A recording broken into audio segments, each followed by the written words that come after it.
The next one we're gonna do are the purples. And you can make something from as dark as this really dark purple, and then you can continue to lighten it. And you can use a variation of your liquid concentrates and also your dry colors, which could be a pigment or it could be a mica. And these each have different characteristics in terms of shimmer, pearl finish versus cream or matte finish when it's added to the base. So just experimenting with what each of these does is what we're taking you through. And what I always tell everyone is if it's shimmery or metallic or pearl in the bag here or in the bottle, that's the color that you're going to get in the base. And when you mix things together, that's when things start to change. But what you see here is what you're going to get in your base. And again, if you want to recreate this color, it is going to be super, super important to record your recipe so that you can replicate it again, or you can share it with friends if it's something that they wanted to recreate as well. So I'm going to start by adding 10 milliliters to my cup. And then we're going to start with the darkest shade of purple. So our deepest and darkest colors in this kit are our purple liquid concentrate and this pigment. I'm going to be adding both of them and making it super dark and super deep. And then I'm going to continue to lighten it till I get to the exact shade that I want. So knowing that I'm going to go really dark with the color, I'm going to start with this liquid concentrate. And I know that I can do up to 30 drops of a liquid concentrate and still have a great formula for my recipe. So I'm going to do 10 here. 4, 5, 6. Okay, so I'm going to start with that and stir. You can see it gives me really true purple color. I really want this to be a deep, deep purple. So I'm going to go ahead and add a full scoop of the dark purple.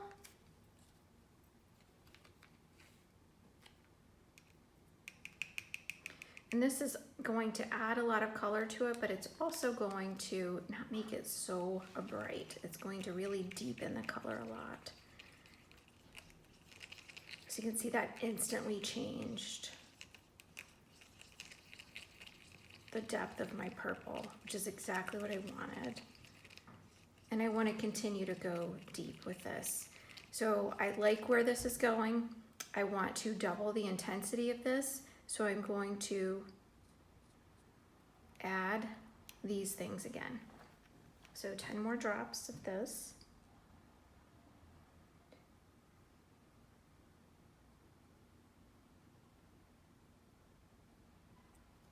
Okay. Give that a stir.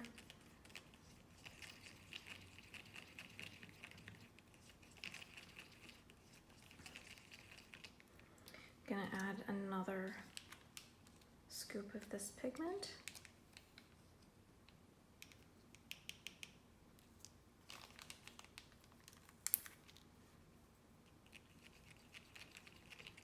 And again, you can see kind of the pearl finish and the swirls in this. I want to make sure, again, that I am mixing all of the dry pigment. It's giving me a really nice, solid color. So you can see this shifted the opaqueness and the depth of my color twice, maybe even a little more than twice as much as it previously did, just slightly, because I added double of the ingredients, as you can see.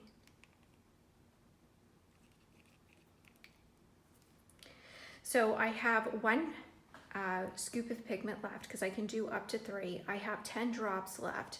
I do want to add more of both of them, but I also want to just lighten it up a little bit. So I'm going to save some of that and just experiment and add until I can get to my exact color. So I'm just going to do a half a scoop of this.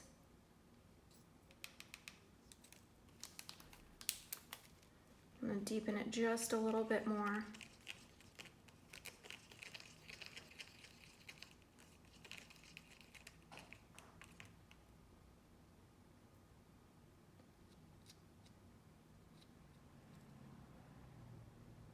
that. Not a huge change. Gonna add 2 more drops of this purple. And then I am going to lighten it with 1 drop of white after this and see if that's the color that I want. So if I wanted it to be a brighter purple, I would not have added any more of this purple. I would have kept going with this brighter, bluer toned purple versus this one that's a deeper, kind of almost an undertone of brown or maroon in there.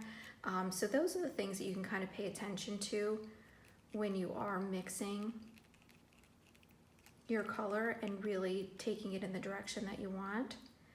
So I'm gonna add only 1 drop of this white because I don't want it to be too light, but I do want to just lighten it just a tad.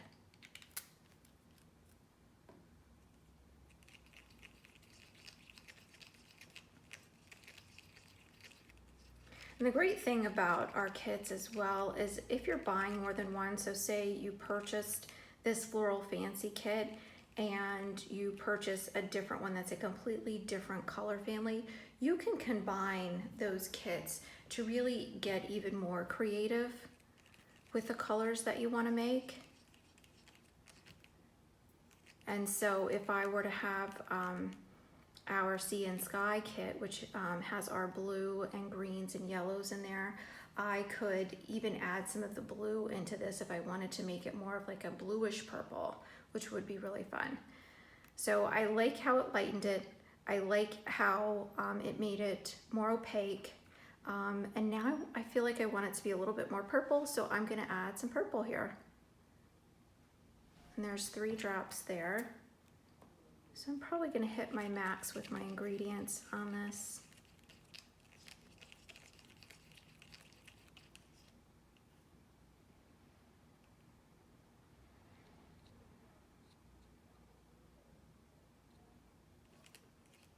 So I'm pretty happy with that. That's a great grape purple.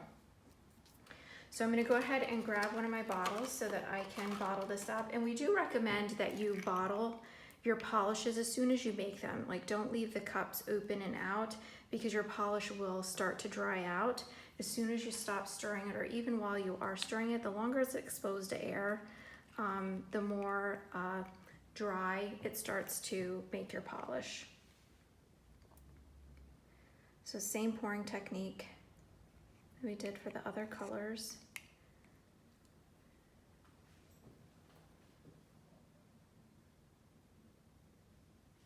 And again, I'm gonna let all of that flow into the bottle before I add too much.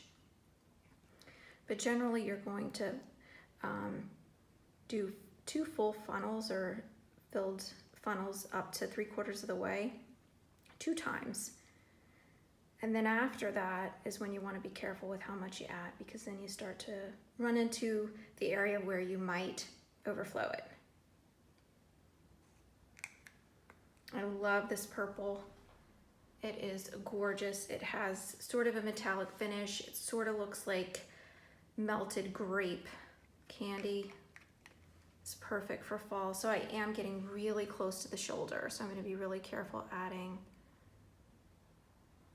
the rest of my color. So I'm probably not going to be able to add all of it, which is okay. So sometimes you have some extra, you can throw that out, set it aside, or you could start practicing with some nail art with the leftovers.